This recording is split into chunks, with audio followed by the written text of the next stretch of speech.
Hey, what's happening? Welcome to Mates TV. So Liverpool won a game of football. Oh my God, ending a streak of 4 consecutive defeats with a resounding 5-1 win over Frankfurt in the Champions League. How? Why?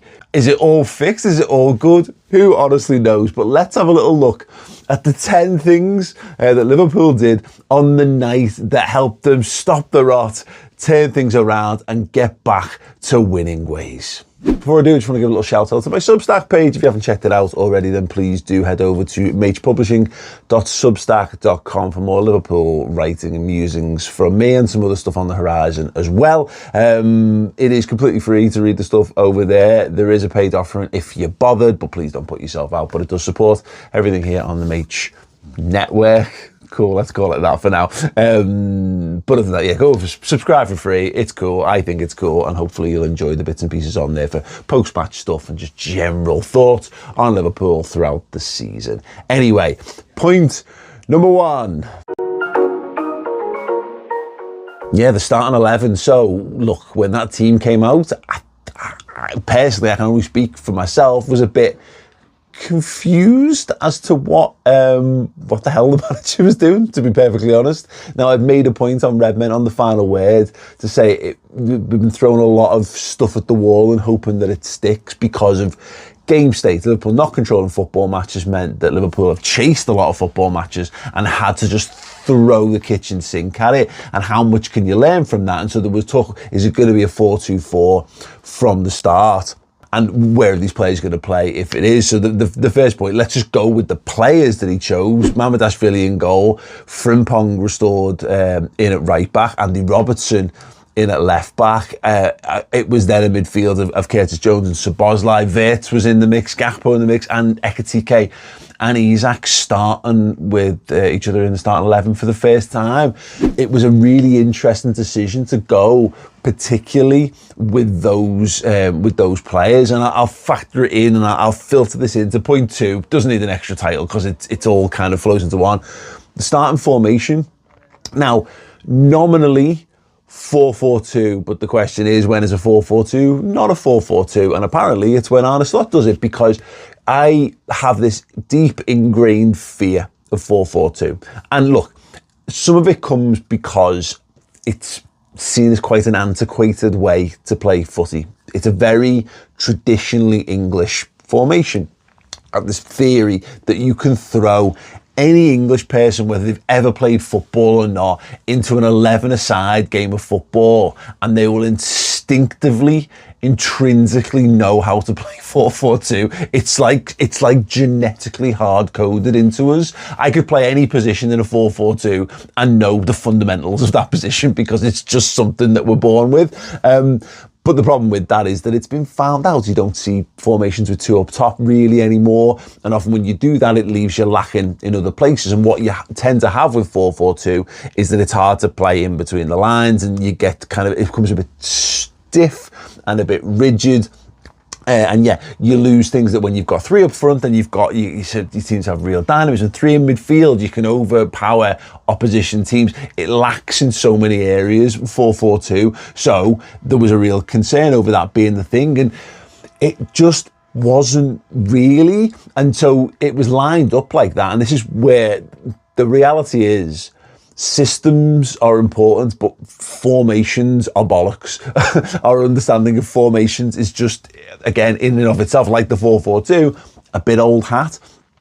Liverpool probably play cumulatively in a 4-4-2 for about 2 minutes in the whole 95, 97, whatever minutes that the game ends up running with injury time. And that's important because being able to offer things that are going to surprise your opponent, but not in a way that upsets the balance and understanding of your team, is very, very important indeed. The key to that, and the real sore thumb in that 4-4-2, was Florian Wirtz. What was he doing? Where was he going to play? Now, we'd seen him and Curtis Jones as a 2-man midfield in a break glass solution against Manchester United. Was that going to be the start? And I have to admit, if picking it beforehand, knowing where I had to slot the players into a particular formation, and we're saying 4-4-2, yeah, I'd have probably put Szoboszlai on the right, because energy and they're getting up and down, and he's done the right back thing as well, and it made more sense from a defensive structure thing to put Szoboszlai in there. We didn't. We put Wirtz nominally right of a 4-man midfield, and he was tasked with getting back and helping Jeremy Frimpong in the early stages, and he does, and you go, okay, well, is this sustainable? And look, the honest answer is, if you're getting pinned back for 90 minutes, probably not. But in a game where you're going to go and grab the ball, keep the ball and dominate on the ball, then yes, it absolutely was fine. The next stage of this then is the evolution of the formation. 4-4-2 out of possession, 3-2-1-4 in possession, you know, and variations thereof. Now it's different because obviously it changes throughout the game, but that once Liverpool get on the ball, what you see is Florian Wirtz go from playing right of a 4-man midfield and drifts into the 10 position. And what you see is Jeremy Frimpong go from right back to the widest wide man of an attacking 4. So all of a sudden you've got 3 at the back, you've got Robertson playing sort of still in a left backish position, Van Dijk right in the centre, Konate pushed wide, more wide right, then in front of them Curtis Jones and Dominic Szoboszlai. Again, not even really anchoring the midfield, because Curtis Jones would go over to the left to play, Szoboszlai would go over to the right to play, but they'd be able to come back together as and when it was necessary and move vertically as well to go and support the attack. And then, yeah, Gakpo, Isak, Ekitike and Frimpong forming a really, really wide attacking 4. And when you consider they had a back 5, it meant that we could occupy them and we could try and stretch them out and make the pitch big and again have players to play in positions on the pitch where you wanted it to. Now there were variations on that. You saw, you know, Hugo Ekitike would move over to the right hand side a little bit. Wirtz had a little spell as the furthest forward and the widest on the right as well. But it was fascinating to see that formation sort of be much more fluid than you would anticipate. So again, though it's nominally a 4-4-2, when Liverpool have the ball and Liverpool have loads of the ball, it is something far more exciting and far more dynamic. Next up into big one is surviving setbacks. And for a team that's in bad form, you can find that it's a bit like building a house of cards in a house with your door open, you know, with a draft. You feel like you might feel like you're getting somewhere, but you never feel totally confident that it's going to stay up for any period of time. So when Liverpool go through 2 early setbacks, that is the injury to Jeremy Frimpong, who started the game really brightly, was linking with Wirtz really well, and yeah, actually being really sort of progressive and brave in his positioning. To lose him to an injury feels like a kick in the teeth. Mercifully, of course, Conor Bradley is there, who slotted in really, really well. That was very good. But then Liverpool go down, and there is, and look, I don't know how you felt at the time, but there was very much that immediate thing of like, oh God, we were playing well, it was enjoyable, it was all going well, really, really well. And then, oh no, we've conceded. How are they going to react to this? Fine. They reacted really well to it and didn't lose their heads, didn't give up the ghost, just didn't fall in on themselves and collapse and let themselves feel sad and miserable and down in the dumps about it. They went, no, what we believe in what we're doing, and let's just crack on. So being able to face adversity, even when you're trying to do something new, but having the courage of your convictions on it, very, very important. Liverpool on the counter-attack, having an impactful counter-attack as a string to your bow, very, very important. And it was a thing that has undone us for a couple of years now. You know, Liverpool used to be excellent at it in the early stages of Klopp. We shifted more and more to a possession-based team, and teams play differently against us, so you don't really get as many of those opportunities. We had them against Manchester United, and it just didn't quite work. It didn't quite click, and some of that's personnel, and again, some of it's a bit of buy-in. Some of it's just a little bit of blind luck. What we saw in this for Ekitike's goal was very much an Andy Robertson. You see an Andy Robertson who is using the wealth of his experience. Now, if you cast your minds back, Klopp's early spell at Liverpool is is Leicester. It's the Leicester season. It's Leicester coming in and shocking everyone, and Leicester doing Liverpool in all the time. And one thing that Klopp took from the way Leicester played was sometimes you've got to, sometimes you've got to have casual build-up. I nearly broke into the Tenacious D "Fuck Her Gently" lyrics there, but I will spare you all that. But sometimes you've got to, have really great intricate build-up, and sometimes you've just got to get it down the pitch as quick as possible. So for Andy Robertson and Hugo Ekitike, see Danny Drinkwater and Jamie Vardy, if it's on, play it. And Robertson did that, and it was funny because there was a spell post that of Leicester where Jordan Henderson would do that a lot more, and he would just send Salah and Mane away when the opportunity was there to do it. And it was really good to see because Ekitike's got that. You've got pace in your team. We have at times been criminally slow in how we do things, just because the overall ethos is to be calm and collected doesn't mean that you can't speed things up. You've got to be able to speed things up. That's how you upset teams. You don't want to let teams get too settled and too comfortable. The best Real Madrid teams over the decades have the game played at your pace, and that is any pace that you want the game to be played at. So slow it down, lull them in, bang, go quick when you need to. So yeah, actually having a real cutting, incisive, insightful counter-attack was absolutely great, and look, a huge tool in getting Liverpool back into the game.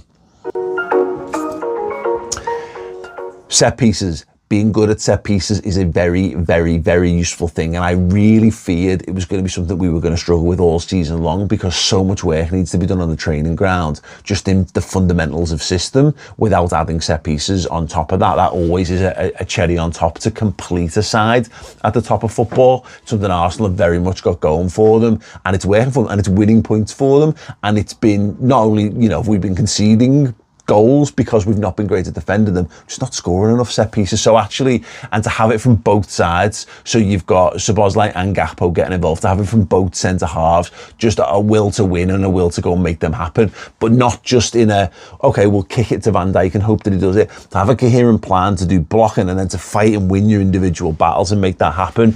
Yeah, Liverpool are going to need that because there are going to be more robust defences to play again, particularly in the Premier League. So having that as a way to get through things is going to be a very, very, very important thing moving forward.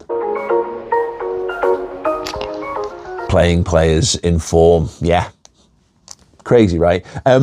This feels like Arne Slot kind of reached an idea with this all, where he's obviously got to play some of his best players into form, Mo Salah, Alexis McAllister, and of course Alexander Isak, all in different ways, all need minutes. They need to play for Liverpool, but you also need to win football matches. And sometimes there is that eternal question of, do you play a player who's out of form but is an overall better player?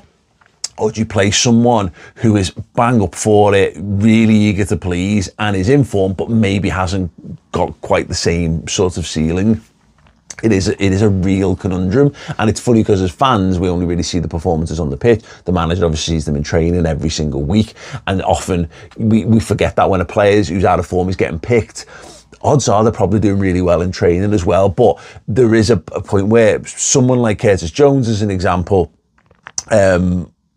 he's been playing really well when he's been coming into the team.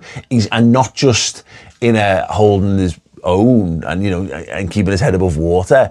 He's improving teams when he's been coming into games. So to have him there to put Szoboszlai back into midfield, excellent. And Hugo Ekitike, get him on the pitch because he's the one we've bought. Of all the players we bought in the summer, he's the one who's worked instantly. So more of him. Very, very good decisions indeed for that one. And a tough decision to make. You're leaving Mo Salah out is no easy thing. And you've got that cutting to the footage of Salah sat on the bench. And we've been here before. This happened to Steven Gerrard. And I'm not saying, I've said on previous videos, I'm not prepared to write Mo Salah off just yet. But if a team is built around you and the team has to make sacrifices to provide a platform for you, and you don't use that platform to win games of football, then you're on unsteady ground, really. And, you know, I'm sure Liverpool will go back and Salah will play more games and have some great games and score some great goals in volume for Liverpool this season. But Liverpool needed to win. And what they did ultimately worked because there was just an energy and a keenness about the players that were on the pitch. Which leads me into the press. Back, baby. The press is back. Will it stay back? We shall see. But it was one thing that Chris pointed out to me during the watch along. He was like, look, we're pressing. And he's been keen to bang the drum of the problem is it's hard to press with Salah in the team because he doesn't and he hasn't got the energy to do it. So again, you're putting 10 lads around him. And the additional problem to that is when Alexis McAllister's not on it and Alex Isak isn't on it as well, then you can't press because you just, if you press and you don't go all in on it, you leave yourself exposed. You press incorrectly and stupidly and you might as well not be pressing at all because you're making life more difficult for you. You're burning energy at an unnecessary rate from all the other lads around. But when it's disjointed, you've got to go as one, you've got to move as one, you've got to hunt and pack, and the hunting in packs was back in a big way. And it's one of the things that was so endearing about the last era of Liverpool under Klopp. I think as fans, it's one of the things we're looking for. You can't really do the blood and thunder tackling anymore. Slide tackles are just not part of the game anymore. Football's moved on at the moment from that.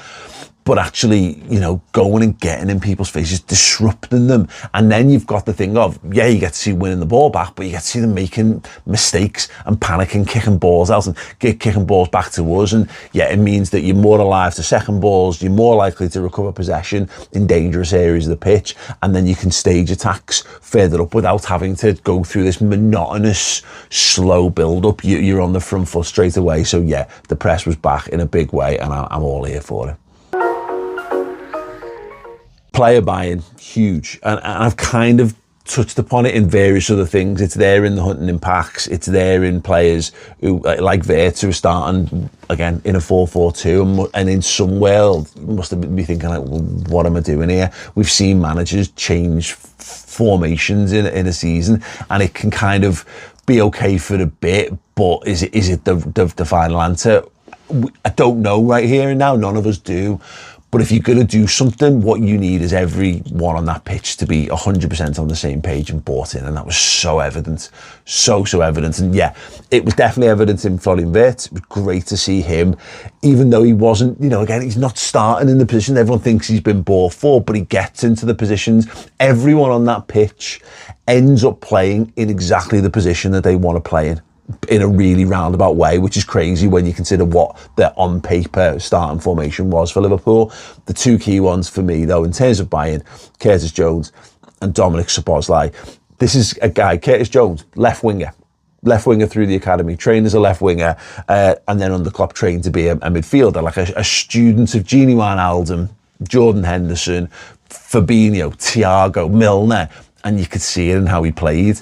Excellent performance from him, and Szoboszlai was even better. And again, this is a guy who's been our best player this season, I think almost clearly, used all over the place. And, you know, is another one, right winger by trade, trained as a right winger, attacking midfielder, used as an 8, and then all of a sudden he's doing a double pivot, but kind of not at the same time, because he and Curtis got to go side to side across the pitch, support defensively wide, support defensively central, support the attack wide and central, both basically box to box. It was a complete midfield performance from Szoboszlai because, yeah, he's all in. And, you know, there are players who fit his ilk. You know, it's the handsome lads who do the good, pretty things on the ball. You don't expect the level of dirty work from him. And in order to make that work, in order to have him and Jones, you had to have both of them. There has to be an agreement in place, a handshake, an almost cast iron contract to say, we're going to give you the midfield to run, but this is what are the requirements of that role. And they both did it absolutely stupendously. Last, and it's worth bearing in mind, I'm gonna cut the comment section off because it has to be mentioned. Frankfurt play a big role in this. Frankfurt are not an elite side. Now, Liverpool haven't necessarily played consistently elite sides, but what they have done is play very, very organised sides, and a lot of sides that, you know, put a lot of men behind the ball. Frankfurt put a lot of men behind the ball. we've really struggled against back 3/back 5s. You know, a lot of teams have played that. You know, to counteract that, that was one of the reasons why you get more attacking players on the pitch, but obviously give yourself a structure behind it so it doesn't leave you totally exposed. So that was an encouragement. It was familiar in terms of how they lined up shape-wise to a lot of the games that we've seen Liverpool struggle in this season. But it's worth remembering that Frankfurt have got the worst defensive record in the Bundesliga so far. Like, you know, they're 7th in the Bundesliga and they have the worst defensive record. That's mad. Normally you see that in England. You'll see, oh, they've conceded a lot of goals, and then you get down to the bottom 3 and you're like, oh God, but nowhere near as many as them. Yeah, that's not happening so far for them. But it is also, on the flip of that, with Frankfurt, they've got the 2nd best attack in the Bundesliga. The only team that scored more goals than them is Bayern Munich, and basically, you know, Harry Kane at this point. So they are no mugs, and you could be expected. They're in lots of high-scoring games. Yes, they will give up chances, but Liverpool limited them. They have a couple of early things in the game. Obviously, they scored as well. There's one moment where Jones like block tackles and ends up playing like this inch perfect through ball. Mamardashvili makes the save. And they have one moment where the ball's played across the box and you think, oh, if there's someone there to capitalise, that could be a thing. But there wasn't. And what happens instead is Andy Robertson plays the counter-attacking ball over to Ekitike and we're back in the game. And that's basically it from them. So, yes, I think that could have been, it really could have been at 2-1 to 3-1, and maybe that 3-1 period, that could have then devolved into 3-2, it's 4-2, it's 5-3, you know, that kind of stuff. And Liverpool didn't allow that to happen. They maintained a consistent, you know, grab on the game, and they did that throughout the entirety of the football match. So, yeah, Liverpool have played harder teams, but it was nice in some regards, for once, just to play a football team. Just a football team, not a team that's like full of the super elite, not a team that's going to absolutely defend for their lives, just you know what I mean, right? Just sometimes you just got to play football teams. And so far, the way the fixtures have fallen, we haven't had loads of them. Like, we haven't played Villa at home yet. Can't wait to play a bit of Villa at home, or Forest at home, or Leeds at home, or Christ, you know, any number of these teams. You know, Brentford aren't even that yet because we've got to go away to do that, and they will be very well structured, and we'll see. But yeah, it was nice. It was nice. It was an absolute pleasure to watch Liverpool from start to finish of that football match, and that is the first time that's been true this season. Will it continue? Honestly, who knows? Can they play that system and that formation? I really, really don't know. But I think what it does go to show is that, yeah, I think the manager's tactical flexibility, which I was a pains to say last week, is definitely a benefit to him. He's not stuck in the mud, fixed in his ways to his detriment. He will find ways to win. Now, what you don't want is to have to find loads of mad ways every single week to win. What you need is to have a real strong basis in there, and then you can modify as you go along. But this was the first really encouraging signs of that of the season. So yeah, right now, a few days to just sit in it and enjoy it and watch the highlights back and feel good and feel that huge weight lifted off shoulders, which is not our fault that it exists. It's just one of the perils of being a football fan, isn't it? So yeah, very, very good. If there's anything else that you spotted from the game, let me know in the comments underneath. There will be loads more, and I could talk loads more about all the individual performances, but I have done a bit more over on the Substack the morning after. It was initially like an on the night sort of post, but I've moved it to the morning so I can have a little bit of consideration, watch a bit more of the game back. Go and read that and leave your thoughts on there if you would be so kind. I'll link to the Substack on screen. Do subscribe to the YouTube channel as well. That would be lovely if you could do that. And other than that, enjoy a couple of sunny mental days because Liverpool have won a game of football. Oof.